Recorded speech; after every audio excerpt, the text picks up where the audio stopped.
জুনাগড় নামের একটা গ্রামে একটা পুকুর ছিল, আর ওটা খুব বিশেষ পুকুর ছিল, কারণ সেই পুকুর থেকে জল পরি বেরোতো, আর সেই লোকদের অদ্ভুত অদ্ভুত শক্তি প্রদান করত।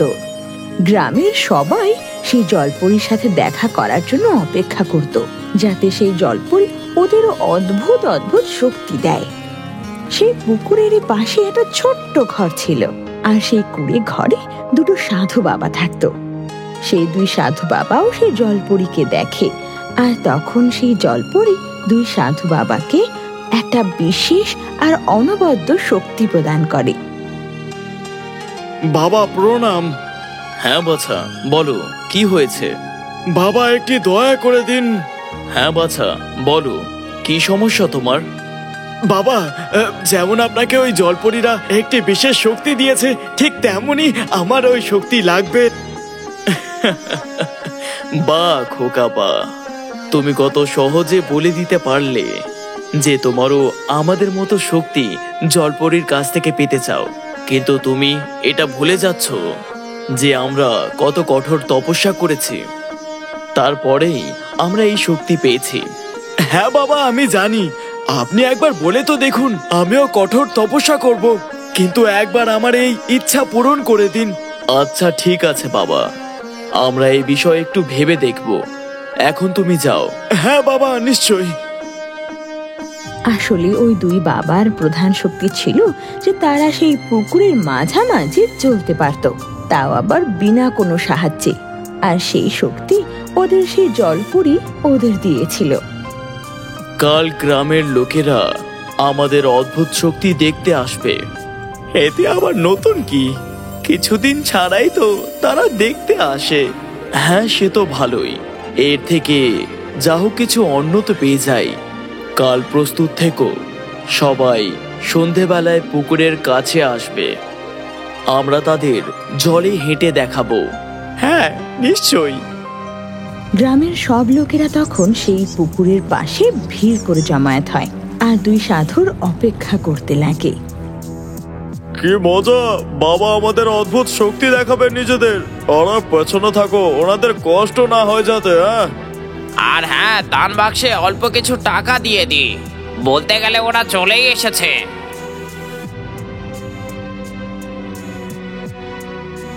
কিছুক্ষণ পর দুই সাধু বাবা সেখানে আসে। আরে দেখো দেখো দেখো, বাবা চলে এসেছে। বাবার জয়, বাবার জয়। আপনারা সবাই শান্ত হয়ে যান। শান্তি থাকলেই তারপরেই আমরা আমাদের অদ্ভুত শক্তি দেখাতে পারবো। হ্যাঁ হ্যাঁ বাবা, আমরা সবাই শান্ত হয়ে আছি। এই এই চুপ করো, চুপ করো সবাই। হ্যাঁ হ্যাঁ, দেখান বাবা, আপনি আপনাদের অদ্ভুত শক্তি দেখান। দুই সাধু বাবা তখন নিজের চোখ বন্ধ করে, তারপর মন্ত্র পড়া শুরু করে। সবাই চুপচাপ মন দিয়ে সাধু বাবাকে দেখছিল। আর কিছুক্ষণ মন্ত্র পড়ার পরে দুজনেই জলে পা রাখে। হর হর মহাদেব। প্রথমে প্রথম সাধু জলে নামে, তারপর দ্বিতীয়। আর এটা দেখে সবাই খুব জোরে জোরে তালি বাজাতে লাগে। আরে বাহ, বাবা তো অদ্ভুত করে দিলেন। আপনারা সবাই দেখেছেন, বিশ্বের মধ্যে এমন কারোর কাছে শক্তি নেই। আপনাদের ছাড়া তো আমরা জলের মধ্যে কাউকে হাঁটতে দেখিনি। ধন্য হোক বাবা আপনাদের, ধন্য হোক। সব লোকে তখন জমায়েত আরো বাড়াতে লাগে, আর দুই সাধু বাবাকে বারবার জলে চলে দেখাতে বলে। অনেক হয়েছে, আজকের জন্য ব্যাস এতটাই। যদি আপনাদের সবার আমাদের এই শক্তি ভালো লেগে থাকে, তো দয়া করে যতটা আপনাদের সামর্থ্য ঠিক ততটাই আমাদের দান করে যাবেন। তারপর সবাই তাদের টাকা সাধু বাবার নামে দান করে দেয়। বাহ, আজ তো সবাই মন খুলে দান করেছেন। হ্যাঁ, ব্যাস এমন করেই যেন পরবর্তী দিনেও তারা এমন করেই দান করতে থাকেন। দুই সাধু বাবা পুরো গ্রামবাসীদের বলেছিল যে তারা যে দানে টাকা পায়, তারা সেগুলো গরিবের মধ্যে ভাগ করে দেয়, আর এরই জন্য গ্রামবাসীরা বেশি বেশি করে টাকা সেই দান পাত্রে দিত।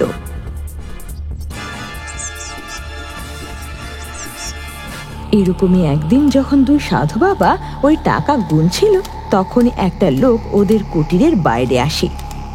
বাবা, আপনি কি ভেতরে আছেন? আরে তুমি বাইরে যাও আর দেখো কে এসেছে। এক সাধু বাবা ঘর থেকে বেরিয়ে আসে। বাবা, আমার সাহায্য করুন। কেমন সাহায্য? বাবা, আমি কি ভেতরে আসতে পারি? ভেতরে এসে সব বিস্তারিত ভাবে বলবো, না হলে কেউ শুনে নেবে। না না, এখন কিছুক্ষণ বাইরে অপেক্ষা করুন। বাবা, আমাকে ভেতরে আসতে দিন, তারপরেই আমি আপনাকে সমস্যা বলবো। আর সেই লোকটা সেই কুটিরে ঢুকে পড়ে। ততক্ষণে ভেতরে সাধু বাবা সব টাকা লুকিয়ে ফেলেছিল। আরে তুমি কে? আর হঠাৎই ঘরে ঢুকে আসলে? বাবা, আমি আপনার সাথে কথা বলতে চাই, দয়া করে কথা শুনে নিন আমার। ঠিক আছে, বলো কি ব্যাপার? বাবা, কিছু মনে করবেন না, কিন্তু আমি আপনাদের শক্তি দেখে অনেক প্রসন্ন হয়েছি। এবার শুধু আপনি আমাকে জলপরীর সাথে দেখা করিয়ে দিন। আমিও ওনার কাছে একটা অদ্ভুত শক্তি চাই, ঠিক যেমন আপনাদের কাছে আছে। আমরা আগেও বলেছি, এটি কোনো সাধারণ জিনিস নয় যা কিনা সহজে পেয়ে যাওয়া যায়। এর জন্য কঠোর তপস্যার দরকার পড়ে। বাবা, আপনি আমাকে যা বলবেন আমি তাই করব, কিন্তু আমার এই ইচ্ছা পূরণ করে দিন। আচ্ছা আচ্ছা, ঠিক আছে, তুমি যাও, আমরা ভেবে বলবো। ওই লোকটা তারপর সেখান থেকে চলে যায়। এইভাবে মাঝে মধ্যে প্রচুর লোক সাধু বাবার সাথে দেখা করতে আসতো, আর তারা সবাই জলপরীর সাথে দেখা করে অদ্ভুত শক্তি চাইতো। আরে এই গ্রামবাসীরা তো মানতেই চাইছে না। প্রতিদিন কেউ না কেউ চলেই আসে আর জলপরীর সাথে দেখা করার কথা বলে। এটা আর কতক্ষণ চলবে? আমার তো মনে হচ্ছে এবার এদেরকে জলপরী দেখাতেই হবে। কি সত্যি? তুমি কি জানো যে তুমি কি বলছো? হ্যাঁ, একদম। যখন সবাই মানছেন না, তাহলে এটাই করতে হবে। এরকমই একদিন জগৎ নামের একটা লোক দুই সাধু বাবার কাছে আসে, আর সেও জলপরীর সাথে দেখা করে অদ্ভুত শক্তির আশা রাখে। আচ্ছা আচ্ছা, ঠিক আছে, তুমি জলপরীর সাথে দেখা করতে চাও, তাই না? চলো, আমরা তোমার এই কাজটি করব। কিন্তু আমি যেমনটি আগেও বলেছি, এই কাজটি এত সোজা নয়। আপনারা দুজন যা বলবেন আমি তেমনই করব। হ্যাঁ ঠিক আছে, একটি কাজ করো, এর মধ্যে যা যা লেখা আছে তা সব কিনে নিয়ে আসো। এইসব জিনিস দিয়ে কি হবে বাবা? আরে এইসব জিনিস দিয়েই তো আমরা জলপরীকে ডাকবো। ঠিক আছে, আমি এখনই নিয়ে আসছি। জগৎ তখন বাজার চলে যায়। আরে 20 কিলো চাল, 20 কিলো আটা, 5 লিটার ঘি, 4টে লাল শাড়ি, 4 ডাব্বা চুড়ি, 2টি সোনার কানের। হঠাৎ এত জিনিস আমি কি করে কিনি ভাই? জগতের উপর কিছুক্ষণ ভাবে। হ্যাঁ, কোনো ব্যাপার না, জলপরীর সাথে দেখা করার জন্য এটা তো ঠিকই আছে।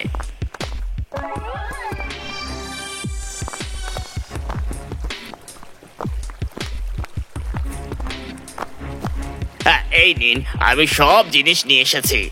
বাহ, এ তো খুবই ভালো কথা। এই নাও, এর মধ্যে যা যা লেখা আছে সব নিয়ে এসো। আরে বাবা, এক্ষুনি তো এত জিনিসপত্র নিয়ে আসলাম, আবার এত কিছু কি করে নিয়ে আসবো আমি? খোকা, তুমি তো হোমযজ্ঞের জিনিসপত্রই নিয়ে আসোনি। এই জিনিসপত্রগুলি জলপরীকেই দেওয়া হবে। বাকি হোমযজ্ঞের জন্যও তো জিনিসপত্র চাই। জগৎ আবার বাজারে চলে যায় আর যজ্ঞের জিনিসপত্র কিনে ফিরে আসে। বাবা, আমার কাছে এখন আর টাকা নেই। আপনি যা বলেছেন আমি সব নিয়ে চলে এসেছি। হ্যাঁ খোকা, আর কিছু লাগবে না। আমরা আজ থেকেই হোমযজ্ঞ শুরু করছি। দুই সাধু এবার সব জিনিস একসাথে রেখে দেয় আর যজ্ঞ শুরু করে।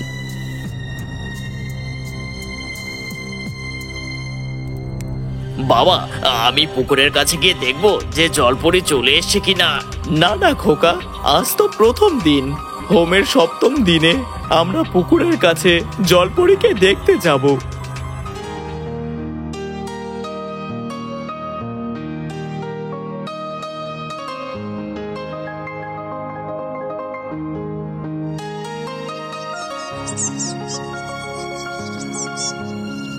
সপ্তম দিনে সেই লোকটা আবার সাধু বাবাদের কাছে আসে।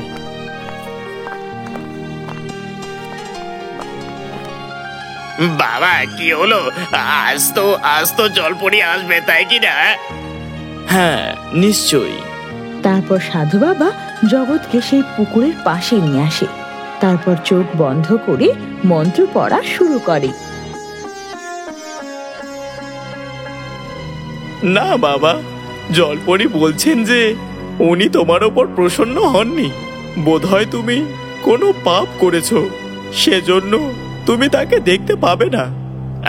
বাবা, ও কিন্তু ওইসব জিনিসপত্রর কি হলো যেগুলো আমি তোমায় দিয়েছিলাম? ওগুলো তো জলপরির নামে দান করে দিয়েছি, আর উনি ওগুলো নিয়ে নিয়েছিলেন, কিন্তু ওগুলো তো আর ফেরত পাবে না তুমি। এটা শুনে জগৎ খুব উদাস হয়ে যায় আর কষ্ট মনে বাড়ি ফিরে যায়। আর এইভাবে দুই সাধু বাবা গ্রামের লোকদেরকে জলপরির সাথে দেখা করানোর কথা বলে তাদের থেকে অনেক জিনিস নিতে লাগে। গ্রামবাসীরা তাদের কথা মেনেও নিতে লাগে আর বারবার যজ্ঞ করাতে লাগে, এটা ভেবে যে এক না একদিন তো নিশ্চয়ই জলপরি প্রসন্ন হবে। আর এরই সাথে ওরা পুকুরের ওপর হেঁটে নিজের অদ্ভুত শক্তির প্রদর্শন করে গ্রামবাসীদের থেকে বেশ ভালো মোটা টাকা কামাতে লাগে।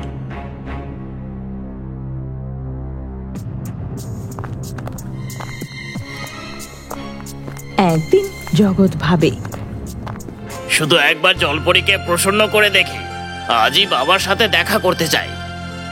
জগৎ সন্ধেবেলার দিকে সে সাধু বাবাদের ঘরের দিকে আসতে লাগে। আর তখন দুই সাধু বাবা মিলে সব পয়সা গুনছিল।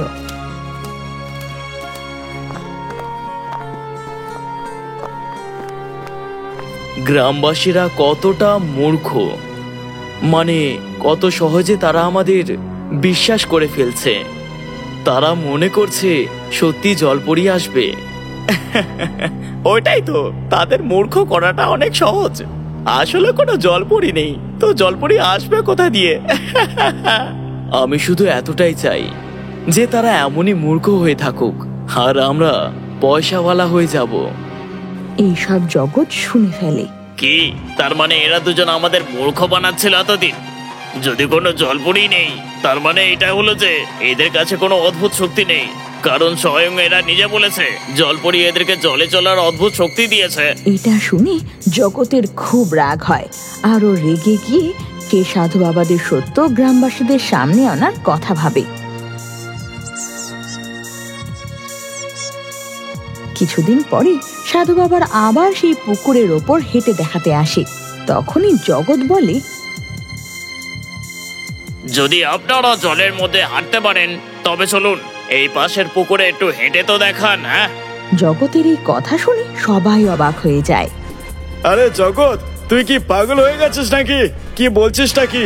তারা কি নতুন করছে নাকি যে তুই তাদের অবিশ্বাস করছিস? যদি এমনই হয় তাহলে তারা আমার কথা মেনে পাশের পুকুরে একটু হেঁটে দেখুক। আরে তুমি শান্ত হও আর এখান থেকে চলে যাও। যদি তুমি এটা না দেখতে চাও তাহলে এদের দেখতে দাও। না না, আমি কোথাও যাব না, আপনারা দুজন গিয়ে পাশের পুকুরে একটু হেঁটে তো দেখান। আরে বাবা, আপনারা একটু হেঁটে এর মুখটা বন্ধ করে দিন তো। তো গ্রামবাসীরা তখন জোর করে দুই সাধু বাবাকে পাশের পুকুরে হাঁটতে নিয়ে আসে।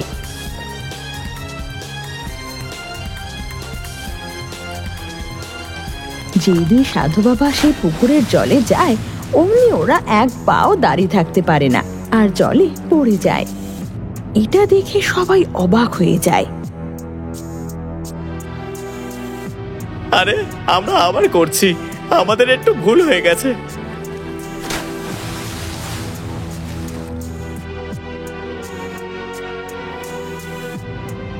আর বারবার করার পরেও ওরা জলে চলতে পারে না।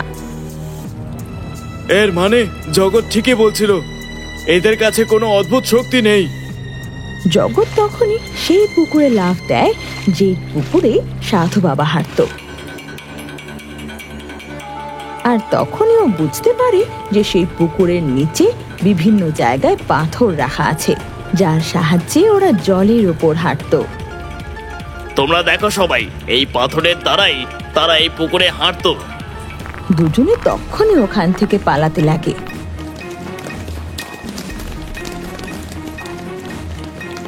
কিন্তু গ্রামবাসীরা ওদের ধরে ফেলে, আর জগৎ এদের মুখ থেকে যা যা শুনেছিল সব সেখানে জানিয়ে দেয়।